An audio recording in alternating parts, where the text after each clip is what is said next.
పిల్లలు ఎందుకు ఆనందంగా ఉండాలి? ఎందుకు సంతోషంగా పెరగాలి? ఆనందం లేకుండా పెరిగిన పిల్లలు భవిష్యత్తులో ఎలాంటి వ్యక్తులుగా తయారవుతారు? అసలు బాల్యంలో ఆనందం అనేది ఎలా ఉంటుంది? పిల్లలపై ఎలాంటి హింస జరుగుతూ ఉంది? పిల్లలు ఆనందం కోసం పెద్దలు ఏం చేయాలి?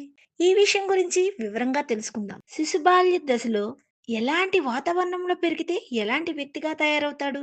గొప్ప కవులు, కళాకారులు, శాస్త్రవేత్తలు, స్వాములు, సన్యాసులు, ప్రజాసేవకులు, హంతకులు, దొంగలు, మంచివారు, చెడ్డవారు, వీరంతా శిశుబాల్య దశల్లో ఎలాంటి వాతావరణంలో పెరిగారు? వారి తల్లిదండ్రులు ఎలాంటి వారు? కుటుంబ జీవనం ఎలాంటిది? కొందరు ప్రజల కోసం ఎందుకు ప్రాణాలు ఇస్తున్నారు? మరికొందరు ఎందుకు ఇతరుల ప్రాణాలు తీస్తున్నారు? ఇలాంటి అన్ని విషయాలపై దీర్ఘకాలం సమగ్ర పరిశోధనలు ఏవీ జరగలేదు. బాల్యం అనేది వ్యక్తిగతం కాదు. అది కుటుంబ సమస్యో, ఒక దేశ సమస్యో కాదు. పేదరికానికి చెందిన సమస్య కూడా కాదు. అది ప్రపంచ మానవాళి సమస్య. మానవ సమాజం ఏ వైపు సాగాలో దిశానిర్దేశం చేసే సమస్య. బాల్యం అనేది భవనానికి పునాది వంటిది. ఆ పునాది భద్రంగా ఉండాలి కదా! ఆ పునాది నిర్మాణం వైపా, విధ్వంసం వైపా ఆలోచించాలి.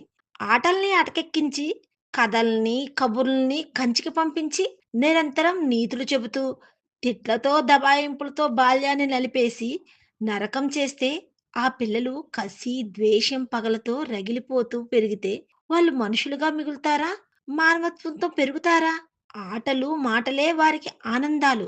వారికి విలువైన ఆట వస్తువులు అవసరం లేదు. మట్టి, ఇసుక, రాళ్ళు, కర్రపుల్లలు, గాజు పెంకులతో ఆడుకుంటారు. చిన్న చిన్న విషయాలకి పగలబడి నవ్వుకుంటారు. కదిలే కుక్క తోకను చూసి కడుపుబ్బా నవ్వుతారు. తెరలు తెరలుగా అలసిపోయే వరకు నవ్వుతూనే ఉంటారు. బ్రహ్మానంద భరితులవుతారు. వారి శరీరంలో ప్రతి అణువు పులికించిపోతుంది. పిల్లల బాల్యంలో కష్టపడి పెరిగితే పెద్దవాళ్ళయ్యాక సుఖపడవచ్చు కదా! అంటూ కొంతమంది గొప్ప వ్యక్తుల్ని ఉదాహరణగా చూపిస్తుంటారు. పిల్లలు కష్టపడకూడదు అనడం లేదు. పని చేయడంలో, ఏదైనా సాధించడంలో కష్టపడడం వేరు. వారు మనసులను నొచ్చుకునేటట్లు, బాధపడేటట్లు చేయడం వేరు.